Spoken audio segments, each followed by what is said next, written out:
The Paria diving disaster.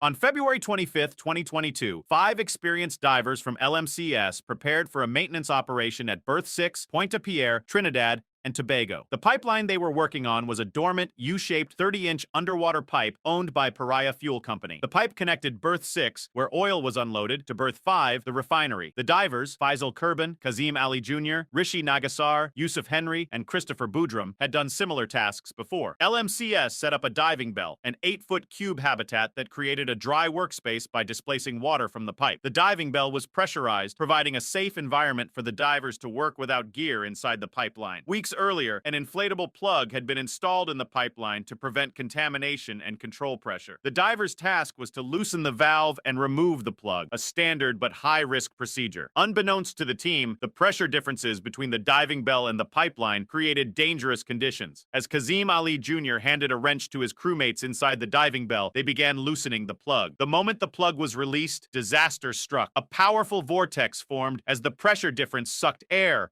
water, tools, and all 5 divers into the pipeline. The divers were hurled violently into the 1,200-foot-long pipe at immense speed. The pipeline, coated in oil residue, turned into a death trap as the men were dragged through it. For 90 agonizing seconds, the divers were pulled through the dark, narrow pipe, fighting for oxygen. They finally came to a stop, settling in an air pocket within the pipeline. Christopher Boudram, the least injured, quickly assessed their situation and tried to keep everyone calm. The air pocket provided temporary relief, but the oil fumes and limited oxygen posed a serious threat. The men were disoriented, injured, and terrified, surrounded by slippery oil and suffocating darkness. They realized they needed to escape, but had no clear sense of direction in the pipe. Chris initially believed they had been pulled headfirst into the pipe, but the others insisted they had gone in feet first. Trusting the group's judgment, Chris formulated a plan to move as a chain, with him leading the way. He placed his feet on Kazim's shoulders, instructing the others to push and pull together as they moved. Progress was painfully slow as the men crawled through the thick, oily residue coating the pipe. Burning oil fumes made breathing unbearable, and injuries further slowed their movements. The group's spirits were lifted when they discovered 2 oxygen tanks in the pipe. Chris instructed the team to take small sips of oxygen from the tanks to avoid delirium and conserve air. As they moved forward, rising water levels in the pipeline added to their challenges. Chris decided to scout ahead to assess the water levels and plan their next move. He found a section of the pipe completely submerged, making it impossible for all 5 to pass together. Chris knew the group wouldn't survive if they tried to cross the submerged section as a team. After explaining the situation to the others, they reluctantly agreed that Chris should go ahead alone to find help. Kazim begged Chris to stay, gripping his foot, but Chris had no choice but to pull away. Equipped with 1 oxygen tank, Chris swam into the flooded section of the pipeline. He pushed the tank in front of him, hoping to find another air pocket on the other side. Chris's oxygen began to run out as he swam through the submerged pipe. In pitch darkness, his tank collided with another object, an additional oxygen tank. He fumbled to attach the regulator, which lacked a mouthpiece, and managed to take a breath. The foul-tasting air burned his mouth and throat, but it kept him alive. Chris continued crawling through the pipe, desperate to find an exit or another air pocket. He reached another air pocket, but his body was weak, and his injuries made it hard to continue. Chris heard Faisal calling out to him, realizing one of the group had followed him. Faisal asked Chris to wait, but Chris insisted he had to move forward before their time ran out. Chris ensured Faisal had an oxygen tank before leaving him behind to continue the escape. He swam through another submerged section, unsure if he was heading toward Berth 6 or a dead end. After what felt like hours, Chris saw a bend in the pipe that led upward. He summoned the last of his strength and pushed toward what he hoped was the riser. Exhausted and injured, Chris finally surfaced at Berth 6, gasping for air. Rescue teams pulled him out and began treating him for his injuries. Chris recounted the ordeal to rescuers, detailing the location of the remaining divers. Rescuers knocked on the pipeline, receiving faint responses from the trapped men. Plans to extract the divers were delayed due to uncertainties about the pipeline's condition. The trapped divers continued to endure rising water levels, oil fumes, and dwindling oxygen. Despite the rescuers' efforts,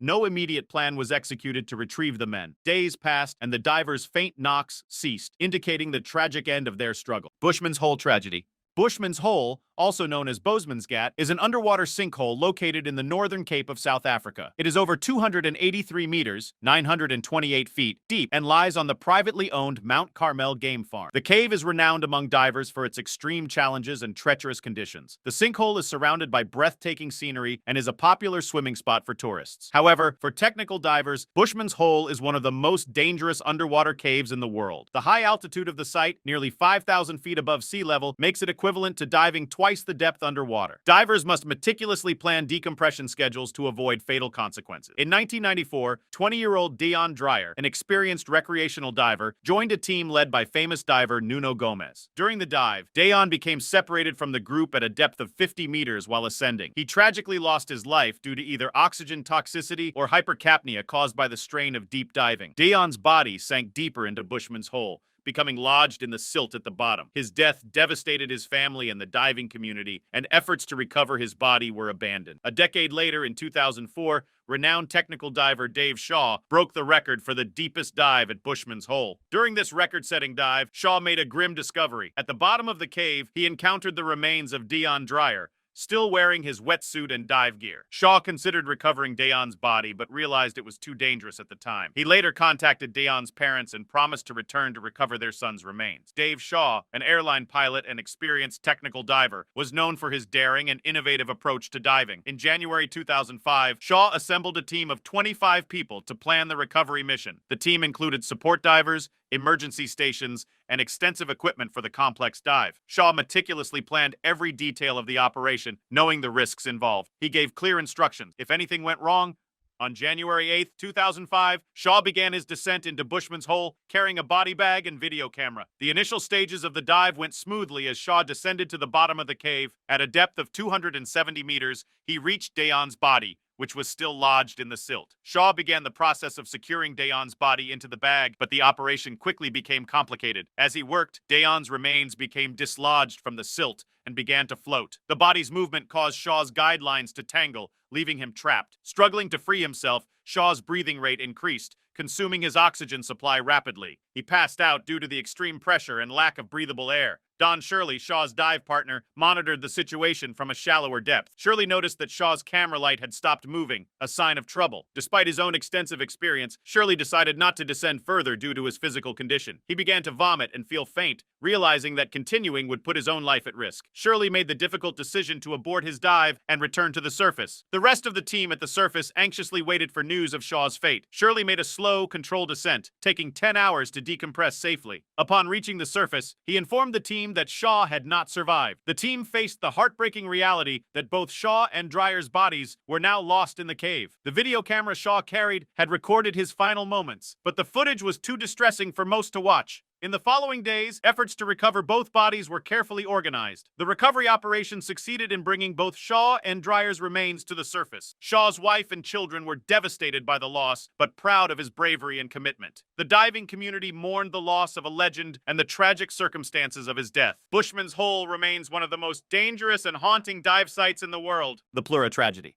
On February 6, 2014, in Rana, Norway, 5 Finnish divers planned a deep cave dive in the Plura cave system. The team included Kai Kankanen, Patrick Gronkvist, Jari Huotarinen, Vesa Rantanen, and Jari Yu, all experienced technical divers. Plura is a water-filled cave system connected to the Steinugel dry cave, with depths exceeding 426 feet. The divers had previously completed a traverse between the cave's 2 entrances and planned to repeat the feat, starting from the opposite side. During their 15-hour drive through Finland, Sweden, and Norway, they carefully reviewed their dive plan multiple times. They towed a trailer packed with diving equipment, including underwater scooters, dozens of gas cylinders, and other essentials. They arrived at Jordbro Farm near the Plura cave and rested overnight to prepare for the challenging dive. The temperature the next morning was -3 degrees Celsius, with the lake at the Plura entrance frozen over. Patrick used a chainsaw to cut a triangular hole in the ice to access the water beneath. While Patrick and Jari Huotarinen prepared their gear, the other 3 divers transported equipment to the Steinugel side. Patrick and Huotarinen finished their preparations and began their dive around noon, using underwater scooters for propulsion. They entered the crystal-clear water and navigated through a sloping tunnel leading to a partially water-filled air chamber. The chamber provided a brief respite, but beyond it, the cave plunged steeply to depths of 130 meters. The pair descended cautiously, relying on rebreathers and trimix gas to manage the pressure and cold. Rebreathers recycled their exhaled air, allowing for extended dive times while minimizing sediment disturbance. The cave's narrow passages forced them to use their hands to navigate, surrounded by misleading side routes. They reached the deepest part of the cave, marked by a guideline and circular plate Patrick had placed during a previous dive. Patrick and Huotarinen practiced switching to their bailout rebreathers at this depth as part of their safety protocol. As they began their ascent, they encountered a narrow 90-degree turn in the passage. Patrick noticed Huotarinen's flashlight signaling distress, prompting him to turn back immediately. Huotarinen's scooter cord had become stuck between two rocks, blocking his path. Patrick freed the cord and moved his own scooter to clear the way, but Huotarinen remained panicked. A cascade of stress caused Huotarinen to struggle with his breathing systems, switching erratically between his bailout and rebreather. In his panic, Huotarinen inhaled water at the depth, sealing his fate. Patrick attempted to revive him, but realized Huotarinen was already gone. Knowing he couldn't retrieve the body alone, Patrick began his ascent, grappling with guilt and despair. His dive computer showed over 400 minutes of decompression time due to the extended duration at depth. Meanwhile, Kai, Vesa, and Jari Yu began their dive around 2 p.m., unaware of the tragedy ahead. As they progressed through the narrow passages, Vesa struggled with his gear, causing delays. At the 90-degree turn, the group encountered Huotarinen's lifeless body, blocking their path. The sight of their fallen teammate triggered panic in Jari Yu, who began exhibiting distress symptoms. Kai tried to calm Jari Yu, but his efforts were unsuccessful as Jari Yu continued switching between breathing systems in hysteria. Jari Yu eventually succumbed to the pressure and panic, leaving Kai and Vesa to continue the ascent. Kai, realizing Vesa was also struggling, made the agonizing decision to leave him behind to save himself. Both Kai and Patrick faced increasingly dire situations as they ascended with insufficient oxygen reserve. Kai skipped several decompression stops, knowing he couldn't survive long enough to follow proper procedures. His underwater scooter failed, forcing him to swim manually through the freezing waters. Kai reached the air chamber after a grueling effort, breathing in the trapped air to recover. From the air chamber, he continued toward the Plura entrance, breaking through a thin layer of ice to surface around 1:30 a.m. Exhausted, Kai made his way to the van where he rested, believing he was the sole survivor. Meanwhile, Patrick adhered to his decompression schedule, enduring long stops in the icy tunnel. Patrick surfaced in the dry cave around 9 p.m., hours before it was safe, and waited for Vesa to arrive. Vesa eventually surfaced, suffering from decompression sickness, but alive. The three survivors reunited at the van, grateful to see each other, but devastated by their losses. News of the tragedy spread quickly, drawing attention to the dangers of technical cave diving. Local authorities, unable to retrieve the bodies of Huotarinen and Jari Yu, imposed a diving ban on the site. The three survivors vowed to recover their teammates when conditions allowed. In the spring of 2014, Patrick led a recovery mission, joined by fellow divers, to bring Huotarinen and Jari Yu home. Despite physical and emotional challenges, the recovery team succeeded in their mission, honoring the memories of their fallen friends.